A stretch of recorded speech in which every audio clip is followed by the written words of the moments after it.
In the scalding deserts of Arabia, 624 marked a year that would forever alter the course of history.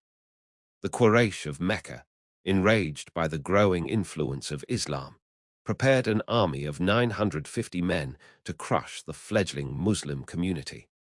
They marched toward Medina, determined to eradicate the message of the Prophet Muhammad once and for all. Among the believers was a man whose name would soon echo through the annals of Islamic history, Talha ibn Ubaydullah. For the Muslims of Medina, the stakes could not have been higher. This was not just a battle for land or wealth. It was a struggle for survival, for the very existence of their faith. If they failed, the message of Islam would be snuffed out before it could take root. The Prophet gathered his companions, and among them stood Talha ibn Ubaydullah, a young man of noble character and unwavering faith. Though he was not yet a seasoned warrior, his intelligence and bravery were already well known. The battlefield of Badr was chosen not by chance, but by divine decree. The Prophet had received revelation, guiding him to this desolate spot where water was scarce, and the terrain favored ambush. The Prophet led an army of 313 men, vastly outnumbered but buoyed by their unwavering faith in Allah. Among them, Talha ibn Ubaydullah stood ready, his heart filled with the certainty of Allah's promise. The strategic challenge was immense. The Quraysh had superior numbers and were better equipped. Their army was led by experienced commanders, and their confidence was high. The Prophet knew that traditional tactics would not suffice. He needed a strategy that would turn the tide in their favor. He chose a defensive position, using the terrain to his advantage. The Prophet positioned his men along the edges of the well, ensuring that the Quraysh would have to fight on two fronts, while the Muslims could concentrate their forces. As the two armies faced each other, tension hung heavy in the air. The Quraysh, despite their numbers, were hesitant to attack. They had not come prepared for a battle of faith. They had come to intimidate and crush. The Prophet used this hesitation to his advantage, rallying his men with words of encouragement and reminders of Allah's promise of victory. Talha ibn Ubaydullah, like the others, was inspired by the Prophet's unwavering trust in Allah. The battle began with a series of skirmishes, as individual champions from both sides stepped forward to test each other's strength. Talha ibn Ubaydullah, though young, proved himself a formidable warrior. He fought with a ferocity and skill that belied his age, striking fear into the hearts of the Quraysh. His actions on the battlefield were a testament to his courage and his unwavering faith in Allah. As the battle raged on, the tide began to turn. The Muslims, though outnumbered, fought with a unity and determination that the Quraysh could not match. The Prophet's strategy had proven effective, and the Quraysh found themselves overwhelmed. Talha ibn Ubaydullah continued to fight with distinction, his actions inspiring his fellow Muslims and striking fear into the hearts of the enemy. In the end, the Battle of Badr was a resounding victory for the Muslims. The Quraysh were defeated, and their pride was humbled. The Prophet had proven that faith and unity could overcome even the greatest odds. Talha ibn Ubaydullah had played a crucial role in this victory, his bravery and skill on the battlefield earning him the respect and admiration of his fellow Muslims. But the victory at Badr was not the end of the struggle. The Quraysh, humiliated and enraged, vowed to return with an even greater force. The Muslims knew that more battles lay ahead, and that their faith and unity would be tested time and time again. Talha ibn Ubaydullah, like the other companions of the Prophet, was ready to face whatever challenges lay ahead, his faith in Allah unshaken. As the dust settled on the battlefield of Badr, the Muslims knew that they had achieved a great victory. But they also knew that the road ahead would be long and difficult. The Battle of Badr had shown them that with faith and unity, they could overcome any obstacle. Talha ibn Ubaydullah, like the other companions of the Prophet, was ready to face whatever challenges lay ahead, his faith in Allah unshaken. 10,000 Muslim warriors stood against the might of the Persian Empire, an empire with a standing army of over 100,000 battle-hardened soldiers. In the blazing heat of Iraq, the city of Al-Muthanna became the stage for a battle that would test the limits of courage, strategy, and faith. But how could such a small force hope to prevail against the Sasanian war machine? The Persians, led by General Hormuz, were not merely defending their land, they were determined to crush the rising power of Islam. Their defeat at the hands of Khalid ibn al-Walid at the Battle of Ulay had been a bitter pill to swallow, and they were now hungry for revenge. The Muslims, under the command of Talha ibn Ubaydullah, were not just fighting for territory. They were fighting for the survival of the Islamic State, for the freedom to practice their faith without persecution, and for the honor of their newfound caliphate. Rising tension. As Al-Tabari recorded in his Tarikh al-Rusul wa al-Muluk, the Persian forces were massed near Al-Muthanna, a strategic city in lower Iraq. The Muslims, though fewer in number, were not without their advantages. Talha ibn Ubaydullah, a close companion of the Prophet peace be upon him and a seasoned warrior, knew that direct confrontation would be suicide. Instead, he chose a strategy that would become a hallmark of early Muslim military success, using the terrain to their advantage and striking at the enemy's weak points. The Muslim forces were positioned near the Euphrates River, a natural barrier that could be used to their advantage. Talha deployed his troops in a defensive position, using the river to protect their flanks. This allowed him to focus his forces on the main Persian assault. According to Ibn al-Athir, Talha's army was composed of 10,000 men, a fraction of the Persian force. The Persians, however, were overconfident, expecting an easy victory against what they perceived as a ragtag force of Arab tribesmen. Crisis doubt. As the two armies faced each other, the Persians launched a series of probing attacks, testing the resolve of the Muslim lines. The Muslim soldiers, though outnumbered, held firm. Talha, however, faced a critical decision. The Persian forces were beginning to encircle his position, and the risk of being outflanked was growing. As Ibn Kathir notes in Al-Bidaya wa al-Nihaya, Talha called a council of war. Some of his commanders advocated for a retreat, suggesting that they fall back and regroup. Others urged a full-scale assault, arguing that the Persians would not expect such a bold move. Talha, however, had a different plan. He knew that the key to victory lay in exploiting the Persian overconfidence. He ordered his men to hold their positions and prepare for a decisive counterattack.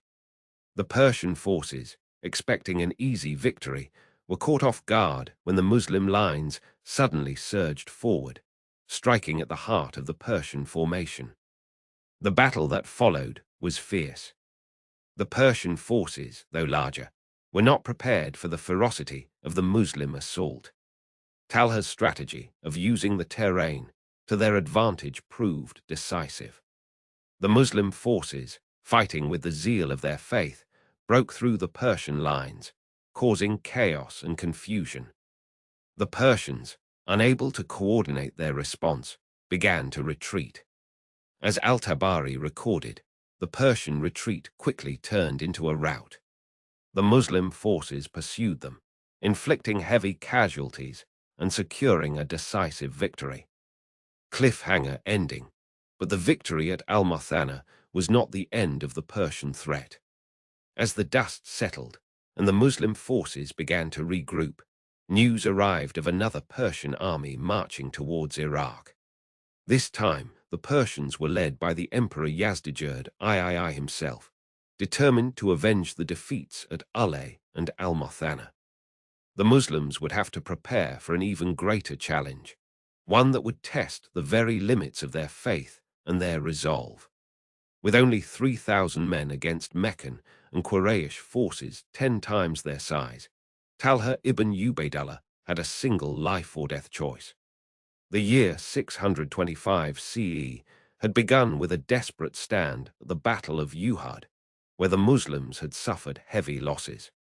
The Quraysh of Mecca, emboldened by their perceived victory, had vowed to exterminate the Muslim community in Medina once and for all. The stakes were clear. If the Muslims failed, their very existence would be wiped out. As Ibn al-Athir recorded in Al-Kamil fi al-Tarikh, the Quraysh had mustered a force of 3,000 heavily armed warriors, intent on crushing the Muslims before they could grow stronger. Talha ibn Ubaydullah, a prominent companion of the Prophet Muhammad and a seasoned warrior, found himself at the heart of this crisis. He had fought bravely at Badr and had been a pillar of strength in the early days of Islam. Now he and his fellow Muslims faced an existential threat. Medina, the city of the Prophet, was their last refuge. If they fell here, where would they go? The strategic challenge was immense. The Quraysh army was larger, better armed, and more experienced in open battle. They had come with a clear objective: to destroy the Muslims and reclaim their dominance over the Arabian Peninsula. As Al-Tabari reported in Al-Tarikh al-Rusul wa al-Muluk, the Quraysh forces were led by their most formidable warriors, including Khalid ibn al-Walid, who would later become a celebrated general in the Muslim army. The terrain around Medina was rugged, with hills and valleys that could be used to an advantage, but the sheer numbers of the enemy posed a formidable threat. Talha's tactical reasoning was rooted in his deep understanding of warfare and his unwavering faith in Allah. He knew that direct confrontation would be suicide. Instead, he advocated for a defensive strategy, using the natural barriers of Medina to their advantage. The Prophet had already begun digging trenches around the city, a tactic that would later be known as the Battle of the Trench. Talha played a crucial role in this defense, rallying the Muslim soldiers and ensuring that every inch of Medina was fortified. However, the crisis was far from over. As Ibn Kathir noted in Al-Bidaya wa al-Nihaya, the Quraysh forces, despite their initial setbacks, were relentless. They probed the defenses, looking for weak points to exploit. Talha, ever the strategist, realized that the Muslims needed to strike back, not just defend. He proposed a daring plan, a night raid on the Quraysh camp.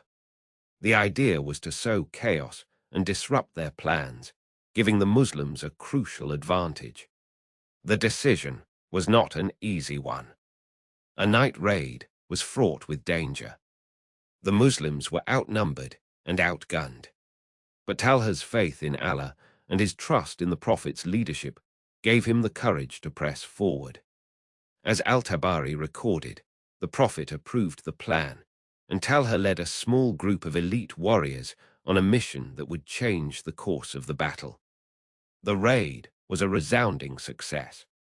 The Quraysh, caught off guard, were thrown into disarray. Their camp was set ablaze, their supplies destroyed, and their morale shattered. The resolution of this tactical stroke was immediate. The Quraysh, unable to sustain their assault, began to retreat. The siege of Medina was lifted, and the Muslims had won a crucial victory. But the story did not end there.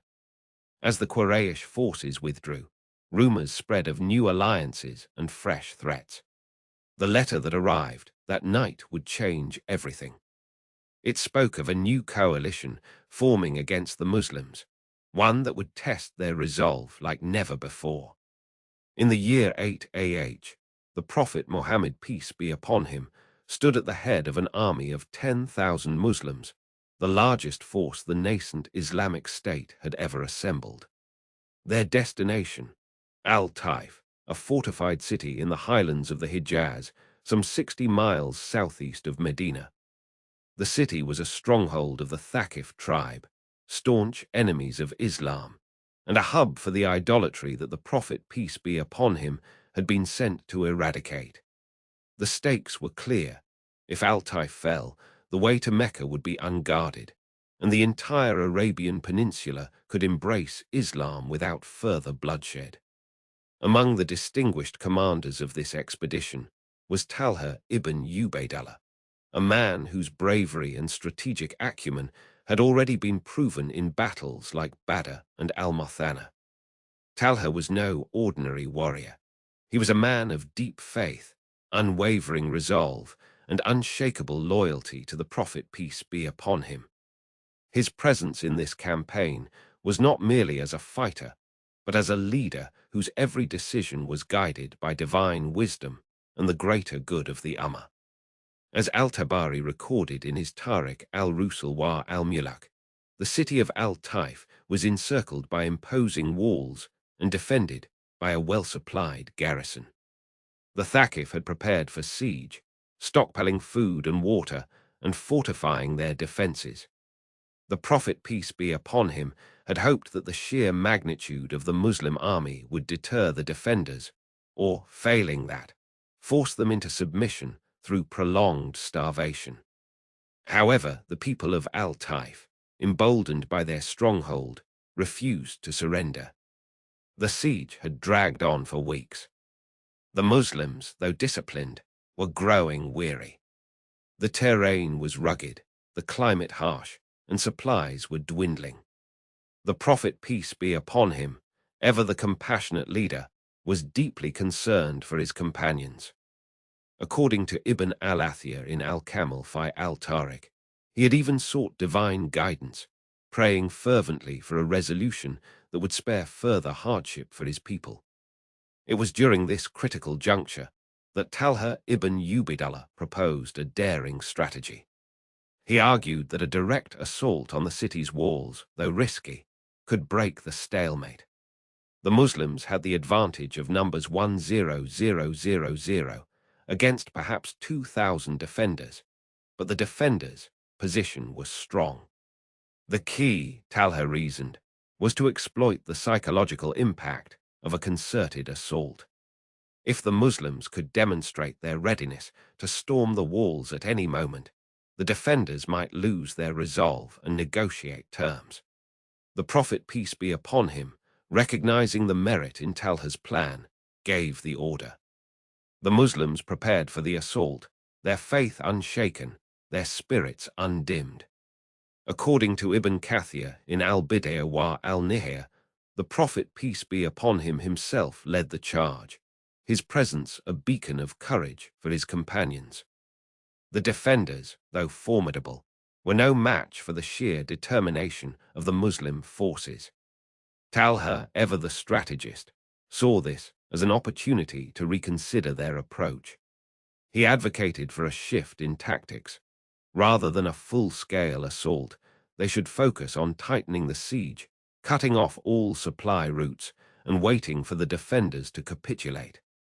The Prophet, peace be upon him, agreed, and the Muslims doubled their efforts to isolate the city.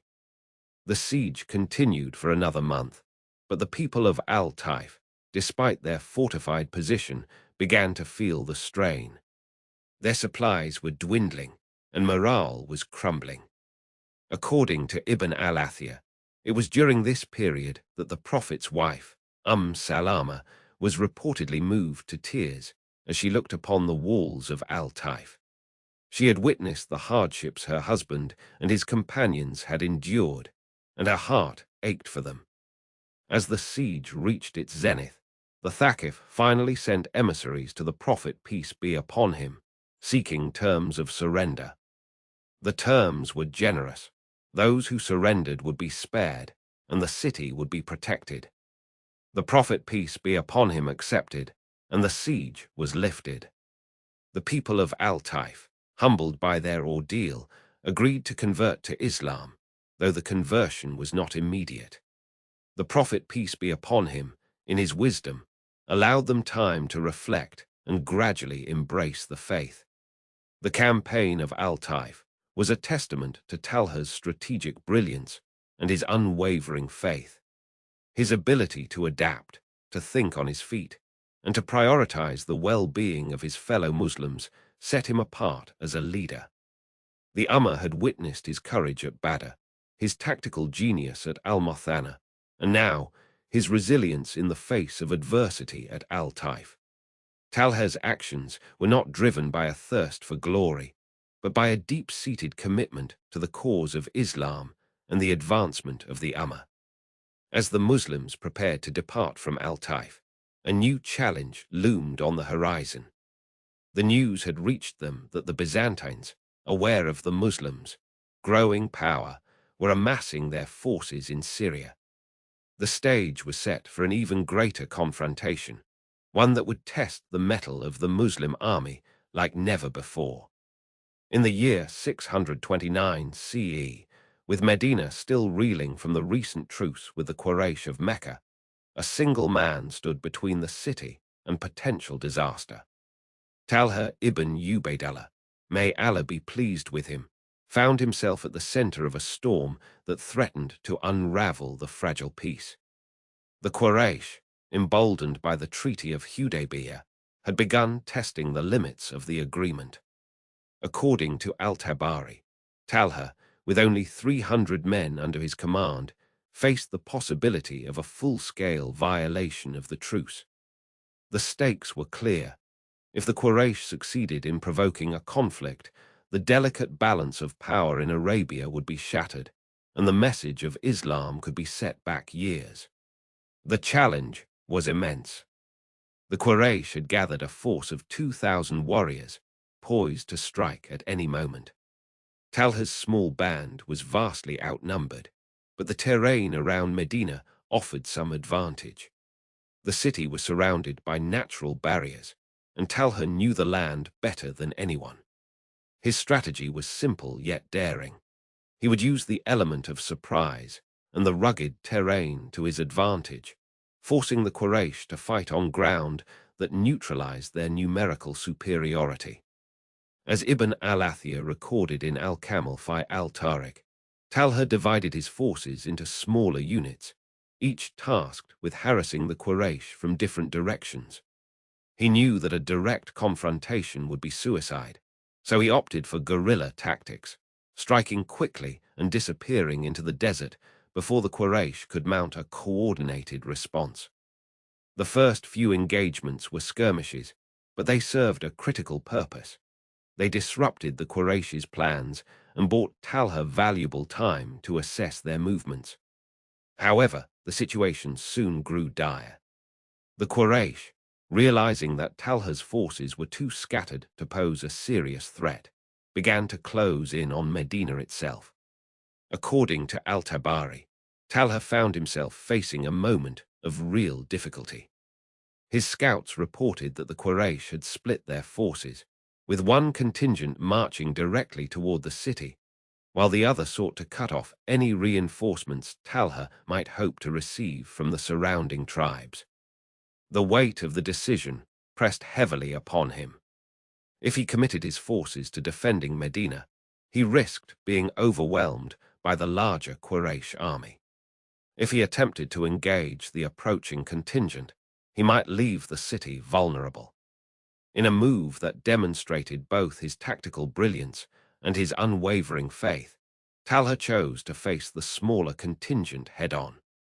He reasoned that by defeating this force, he could potentially break the morale of the larger army and force them to retreat. The battle that followed was fierce but short. Talha's men, fighting with the desperation of those who had everything to lose, managed to rout the Quraysh contingent, inflicting heavy casualties. The remaining Quraysh forces, seeing their allies defeated, hesitated and then began to withdraw. The strategic payoff was immediate. The Quraysh, humiliated and demoralized, retreated back to Mecca, their plans in disarray. Talha's boldness had not only saved Medina, but had also reaffirmed the strength of the Muslim community in the eyes of the Arab tribes. The Truce of Hudaybiyah remained intact, and the message of Islam continued to spread unabated. But as the dust settled, a new threat loomed on the horizon. News reached Medina that the Banu Qaynuqa, a Jewish tribe within the city, had been inciting unrest and plotting against the Muslims. The fragile peace Talha had fought so hard to preserve was once again in jeopardy. With only 1,400 Muslims facing 30,000 Persians at the Battle of Al-Madarin, Sa'd ibn Abi Waqqas had one option left: victory or death. The fate of Iraq hung in the balance. The year was 636 CE, and the once mighty Sassanid Empire was determined to reclaim its lost provinces. If Sa'd failed, the Muslim conquests in Iraq would crumble, and the Persian fires of war would engulf the newly Islamized lands. The stakes could not have been higher. Sa'd ibn Abi Waqqas was a seasoned commander, known for his wisdom and strategic acumen. He had been appointed by Umar ibn al-Khattab, the second caliph of the Islamic State, to lead the Muslim forces in Iraq. The Persian Empire, with its vast resources and seasoned army, was a formidable adversary. As Al-Tabari recorded in his Tarikh al-Rusul wa al-Muluk, the Persians had marshaled a force of 30,000 men, including elite cavalry and seasoned infantry, to crush the Muslim presence in Iraq. The Muslims, though fewer in number, were fueled by their faith and the unshakable belief in their cause. The battlefield was the plains of Al-Madarin, near the storied city of Ctesiphon, the capital of the Sassanid Empire. The terrain was flat and open, ideal for cavalry charges and large-scale maneuvers. Sa'd's forces were dug in, awaiting the Persian onslaught. The Muslims had constructed a series of trenches and fortifications to counter the Persian numerical superiority.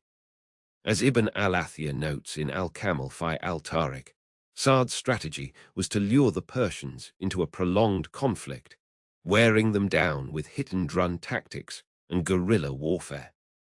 The Persian commander, Rostam Farrakhzad, was a veteran of many battles and was confident of his army's superiority. He underestimated the Muslims, believing that their smaller numbers and lack of heavy armor would be their undoing. Sa'd, however, had a different plan. He divided his forces into smaller, more mobile units, each led by experienced commanders. Talha ibn Ubaydullah, one of the most trusted Sahaba, was given the critical task of harassing the Persian supply lines and disrupting their communications. The Persians launched their attack with a massive cavalry charge, aiming to break the Muslim lines and encircle their forces. Sa'd ordered his men to hold their positions and let the Persians expend their energy. As the Persian cavalry approached, the Muslims launched volleys of arrows, causing confusion and disorder among the enemy ranks. The Persians, taken aback by the ferocity of the Muslim resistance, began to falter. According to Al-Tabari, Sa'd then ordered a feigned retreat, drawing the Persians into a trap. The Muslims fell back in an orderly manner, leading the Persians to believe they were in pursuit of a defeated enemy. As the Persian forces advanced, they found themselves in a narrow defile, where the Muslims had prepared an ambush. Talha's forces, hidden among the rocks and dunes, launched a surprise attack, cutting off the Persian retreat and causing panic in their ranks. The Persians, now trapped and disorganized, were easy prey for the Muslim forces. Sa'd's tactics had turned the tables, and the once mighty Persian army was in full retreat. The Battle of Al-Madarin had ended in a decisive Muslim victory, thanks to the strategic genius of Sa'd ibn Abi Waqqas and the courage of his men. But the Persian threat was not yet over. The remnants of the Persian army regrouped and prepared for a final stand. The Muslims, though victorious, faced a new challenge. the defense of their newly won territories. The future of Iraq and the Islamic State hung in the balance.